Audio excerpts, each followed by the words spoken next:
CM Jagan కు TDP జాతీయ కార్యదర్శి నారా లోకేష్ బహిరంగ లేఖ రాశారు. ఈ సందర్భంగా వర్షాభావ పరిస్థితులతో అల్లాడుతున్న రైతాంగాన్ని తక్షణమే ఆదుకోవాలని కోరారు. ఎండిన వంటలు హలో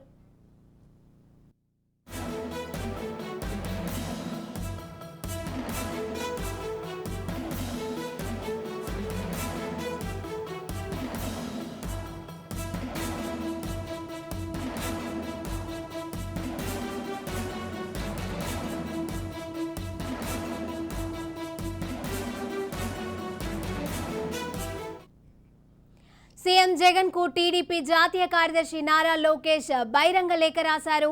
ఈ సందర్భంగా వర్షాభావ పరిస్థితులతో అల్లాడుతున్న రైతాంగాన్ని తక్షణమే ఆదుకోవాలని కోరారు. ఎండిన పంటలు చూస్తే గుండె తరుక్కుపోతుంది. పంటల్ని రైతుల్ని తగలబెడుతుంటే కళ్ళల్లో నీళ్లు తిరుగుతున్నాయని ఆవేదన వ్యక్తం చేశారు. అనంతరం అస్తవ్యస్త పరిస్థితుల్ని ప్రజల్లోకి వివరించేందుకు వచ్చిన చంద్రబాబు గొంతు నొక్కేందుకు తప్పుడు కేసులు పెట్టి జైలులో బంధించారని అన్నారు. వ్యవస్థల్ని మేనేజ్ చేస్తూ ఆయన జైలులో నిర్బంధించే కుట్రలపై సమీక్షించే సమయం ఉంది, కానీ కరువుపై సమీక్షించే తీరిక లేని సీఎం ఉండడం ప్రజల దురదృష్టకరమని అన్నారు.